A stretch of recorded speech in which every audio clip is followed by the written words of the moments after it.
राहुल एक freelance photographer था जो भारत के तटीय इलाकों की यात्रा कर रहा था। उसकी मंजिल थी कर्नाटक का एक छोटा सा तटीय गांव मुरुदेश्वर। वह समुद्र के किनारे घूमते हुए प्राकृतिक दृश्यों की तस्वीरें ले रहा था। तभी उसकी नजर एक अजीबोगरीब चीज पर पड़ी। एक नारियल जो बिल्कुल काला पड़ चुका था और उस पर लाल धागा लिपटा हुआ था। पास ही एक बूढ़ी औरत बैठी थी। उसने धीमे स्वर में कहा, उससे दूर रह बेटा, वो शापित नारियल है, उसमें कोई है।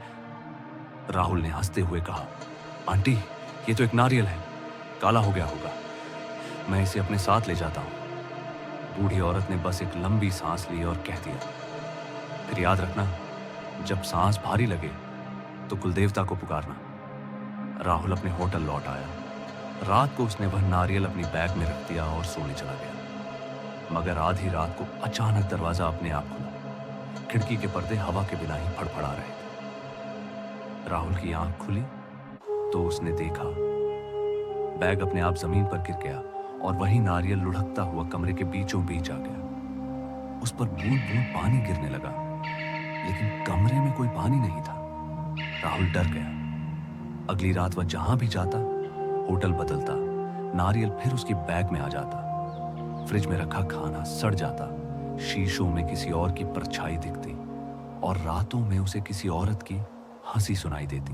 वह दोबारा उस गांव लौटा और उसी बूढ़ी औरत को खोजा। वह बोली, वो नारियल नहीं, एक आत्मा है। उसकी मौत समुद्र में हुई थी, किसी ने उसे धोखे से डुबो दिया। उसकी आत्मा नारियल में बांध दी गई, अब वो बाहर आना चाहती है। राहुल ने डरते हुए पूछा, अब मैं क्या करूं? बूढ़ी औरत बोली, तेरे कुलदेवता ही उसे बांध सकते हैं, उनके स्थान पर जाकर उनका आह्वान कर। राहुल अपने पुश्तैनी गांव गया, उत्तराखंड की पहाड़ियों में बसा एक प्राचीन गांव जहां उनके कुलदेवता का मंदिर था। वहां पहुंचते ही वह बेहद भारीपन महसूस करने लगा। पुजारी ने नारियल को देखकर कहा, यह आत्मा शांत नहीं है, इसे मुक्ति चाहिए। कुलदेवता की पूजा करनी होगी, 3 रातों तक दीपदान और हवन करना होगा। अगर एक भी रात पूजा अधूरी रही तो आत्मा तुझ में समा जाएगी। राहुल ने डर के साथ पूजा शुरू की। पहली 2 रातों में हवन की अग्नि खुद ब खुद बुझने लगी, लेकिन पुजारी ने किसी तरह से उसे बचाया।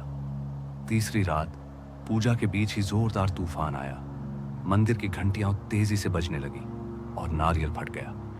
अंदर से एक धुआंधार आकृति निकली जो औरत की चीख जैसी थी। पुजारी ने मंत्रों का उच्चारण तेज किया और कुलदेवता की मूर्ति से एक तेज रोशनी निकलकर उस आत्मा को जकड़ लिया। सुबह सब शांत था, नारियल राख बन चुका था। पुजारी बोला, आत्मा को मुक्ति मिल गई, लेकिन क्या? राहुल ने पूछा। पुजारी ने उसकी आंखों में झांकते हुए कहा, उसने तुझे देखा था, अब तुझे हर पूर्णिमा पर कुलदेवता की पूजा करनी होगी, वरना वो वापस आ सकती है।